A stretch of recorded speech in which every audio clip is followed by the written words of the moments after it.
So this video of Japanese multiplication has been going around for a little while, and even though I would be really surprised to learn that it had anything to do with actual Japanese people, it's interesting to look at how we can take a multiplication problem and turn it into a counting problem that we can solve visually. And if you think about it, for most people, for most of human history, that would be really useful, because learning your multiplication facts was not super high on your priority list if you were, say, a 14th century European farmer who was trying not to starve to death or die of the plague. But you still had to multiply things once in a while. So it'd be nice to have an algorithm that lets you do it just by counting, kind of as a rule of thumb, even if you didn't understand the actual math. But we can take a look at why it works.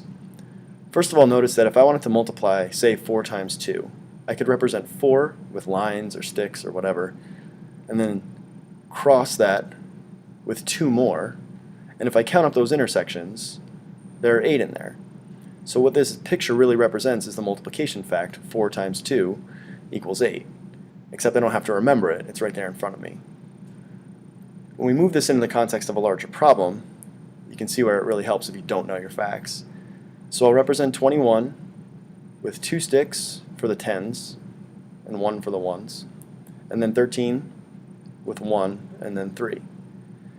You'll notice that this really isn't much different from the way we write things in numerals. That 2 in 21, for example, isn't really a 2, it's a 20. And those 2 lines on the left aren't really 2 lines, they're 2 lines of 10 each. We can color code them and make it a little bit simpler to keep track of. So there are the 10s and the 1s. Well, let's see how this stacks up against our kind of normal multiplication. If I start off on the right with 1 intersecting 1, there are 3 of those intersections, which corresponds to 1 times 3, and I leave it in the 1's place. On the left, if I count those 2 intersections, that's really 2 10s and 1 10. So that 2 is not really a 2, it's a 200. 20 times 10. And then in the middle, I have red intersecting green. So up here, that's 2 10s times 3 1s, which gives me 60. And then down here I have 1 10 and 1 1, which gives me just, well, 10. So that's a total of 7 10s. And you can see that that matches up with our multiplication on the right. Some of you may recognize that as the partial products algorithm you probably learned in school at some point. If we want a little bit trickier problem, one that requires regrouping, we can try 123 times 321. There's 3 hundreds, 2 10s, and 1 1. And let's color code them again. Hundreds, tens, ones. Well, if I look out here where my 1s intersect my 1s, I wind up with 3 intersections. And so I leave that 3 in the 1's place. Next up, I have yellow intersecting green, which means I'm getting 10s and 1s. So out of that, I'm going to get 10s. If I count up those intersections, there are 8. So 8 goes in the 10s place. On the left, I get 3 intersections, but that's hundreds and hundreds, which gives me 10,000s. So 3 goes in the 10,000s place. Now I have red and yellow, so that's hundreds and tens, which is going to give me thousands. If you count them up, there are 8 of those. And in the middle, I either have red intersecting green, which is 1s and hundreds, or I have yellow intersecting yellow, which is 10s and tens. Either way, that's the hundreds place. And if you count them up, you wind up with 14 hundreds. Now, just like in regular multiplication, that's a problem. I can't have 14 in the hundreds place, so that really is 1,400. So I take that 1 and I bump it over to the thousands place, and I wind up with 39,483, which happens to be the correct answer. If we want to simplify things a little bit for ourselves, we can take a look ahead of time at where our intersections are going to leave us, and we can write out some placeholder zeros. For example, these are hundreds times hundreds, or 10 squareds times 10 squareds. That multiplication is going to leave me with 4 trailing zeros, because 10 squared times 10 squared gives me 10 to the 4th. So that 3 I get when I count up the intersection tells me I really have 3 10,000s. In the next space over, now I have 10 squareds intersecting with just 10s. So again, that's going to give me 3 zeros, because 10 squared times 10 to the 1st is 10 to the 3rd.